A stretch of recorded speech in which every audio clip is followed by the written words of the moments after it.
भएको छ त्यसलाई हो त्यो भ्रम हामीहरू त्यो चाहिँ भ्रम तपाईँले चिर्दिनु भयो त्यति नै काठमाडौँको चाहिँ खोला छेउको सार्वजनिक जग्गा हो क्या हजुर त्यो काठमाडौँको चाहिँ खोलाको जग्गा हजुर काठमाडौँको त्यो खोला छेउमा बसेको चाहिँ उहाँहरूको लागि हो क्या हजुर बाढी आउँदाखेरि त्यो उहाँहरू बसेको बस्ती भन्दा माथिसम्म आउँछ क्या हजुर अनि हरेकचोटि बर्खा लाग्दा असारमा चाहिँ उहाँहरूलाई निकालेर अर्को ठाउँ लानुपर्छ नि त काठमाडौँमा गर्न खोजेको चाहिँ उहाँहरू जोखिममा बस्नु भएकोलाई सेफ ठाउँमा राख्नु पर्यो भनेको तर त्यसको गलत नेगेटिभ चाहिँ डोजर जस्तो देखियो खास त्यो मान्छेको ज्यान जोगाउनलाई हो खोला छेउबाट हटाउनु खोजेको खोला छेउ भन्दा बाहेक बिचको त भूमि आयोगबाट लगत सङ्कलन गरेर नेपाल सरकारले दिने हो कि जग्गा नेपाल सरकारले दिनुपर्छ त्यो स्थानीय सरकारको सिफारिसमा नेपाल सरकारले दिने हो कि जस्तो यहाँको त रियल हो नि यहाँको त 40-50 वर्ष अगाडिदेखिको हामी रियल भयो 48 सालदेखि 23 वटा आयोग भन्यो तर तपाईँहरू अझै पनि अहिलेसम्म लगत सङ्कलन आउँछन् होइन भर्खर तपाईँको यो सरकार ढल्नुभन्दा अगाडि पनि हामीहरूले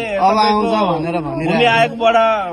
आइवरी फर्म भरेर सबै गरेर पैसा कर सबै तिरेको छ हामीले तिर्नुको लागि मैले त्यो भनेको थिएँ त यो चाहिँ भूमि आयोगमा चाहिँ पार्टीको मान्छे टिका लगाएर सुनेको मैले हेरेको थिएँ तपाईँको आफ्नै पार्टीसँग नजिक भएकोले चाहिँ लाल पूर्जा भए पनि अर्को लाल पूर्जा पाउने भयो हजुर जिन्दगीमा लाल पूर्जा नभएकोले कहिले पनि नपाउने भयो क्या त्यो सिस्टम चाहिँ सुधार्नु पर्यो भन्ने कुरा हो क्या विस्थापन गर्ने होइन व्यवस्थापन गर्ने हो व्यवस्थापन गर्न होइन हामीहरू जतिकोले त हामी बुझ्छौँ होइन तर सिधा सादा जनता हुनुहुन्छ गरिब दुखीहरूलाई चाहिँ के छ भन्दाखेरि एउटा भएको झुक्रो पनि उठाइदिन्छ भनेर सबैलाई भ्रम छ तर हामीहरूले त सकेसम्म हामीहरूले त सम्झाइरहेको सम्झाउनुको लागि त होइन त्यही भएर हामी आएको छौँ हामी कसलाई के छ भ्रमहरू चिर्दै जानुपर्छ हामी यसमा पनि पुगिसकेको छौँ कि सर बरु उठाए पनि उठाउँछौँ तर यसपालि चाहिँ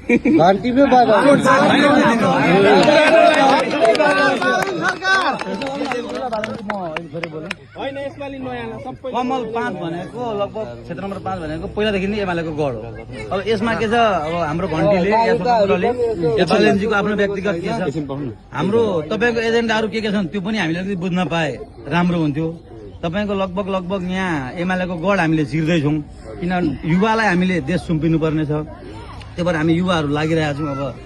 हामीले अस्ति पनि दाइसँग कुरा भयो मेरो बालेनजी कहिले आउने अब चुनाव आइसक्यो लगभग आइसक्यो नि त उहाँका एजेन्डाहरू के छन् या त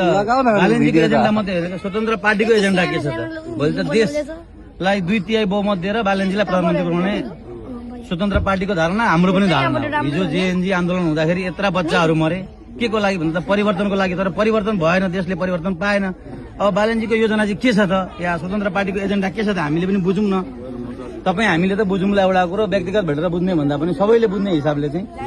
त्यो हाम्रो एजेन्डा के छ भन्ने कुरा चाहिँ बुझौँ न भन्ने एजेन्डा मेनिफेस्टो तयार पार्दैछु हरेकको छुट्टा छुट्टै हुन्छ नि त जस्तै तपाईँले बुझ्न खोजेको स्वास्थ्यको होला शिक्षाको होला पूर्वाधारको होला सबैलाई सबै चिजको हुँदैन नि त व्यापार गर्नेलाई व्यापारको होला किसानलाई खेतको होला हामीलाई कृषिमा के हुन्छ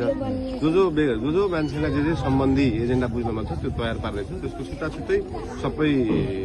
बुझाउनलाई अब फागुनको पहिलो सातामा चाहिँ हामी सार्वजनिक गरेर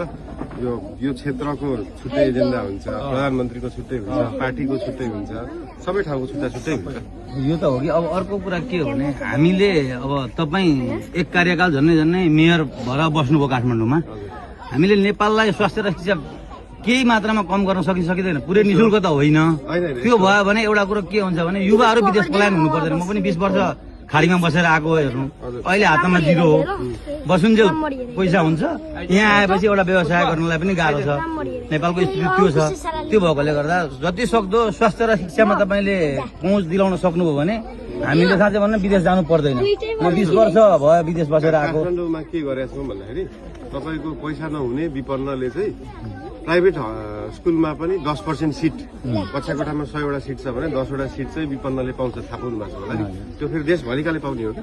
वर्षको 20-30 हजारले पाउँछ अहिलेसम्म 60-70 हजारले पाउनु त्यसको पैसामा हिसाब गर्ने हो भने त्यो 50-60 अर्ब रुपियाँ बराबरको हो क्या त्यो भनेको सुरुमा त विपन्नलाई दिन सक्नु पर्यो नि त 100% फ्री त हाम्रो संविधानमा लेख्नु त लेख्यो बजेट छैन 19 खर्ब बजेटले 100% पैसा हुनेलाई पनि फ्री भन्ने चाहिँ हुँदैन। तर हुनु चाहिँ के पर्यो भन्दाखेरि फल्तीमा पैसा नहुनेले पनि शिक्षा र स्वास्थ्य चाहिँ पाउनु पर्यो, पैसा अलिकति धेरै हुनेले व्यापार गर्न पाउनु पर्यो क्या, जोसँग जे छ त्यही गर्नु पाउनु पर्यो नि त। तर शिक्षा र स्वास्थ्य चाहिँ सबैले पाउनु पर्यो भन्ने कुरा चाहिँ हो। बिस्तारै बिस्तारै जाने हुन्छ। अब यो बजेट छैन भन्ने कुरामा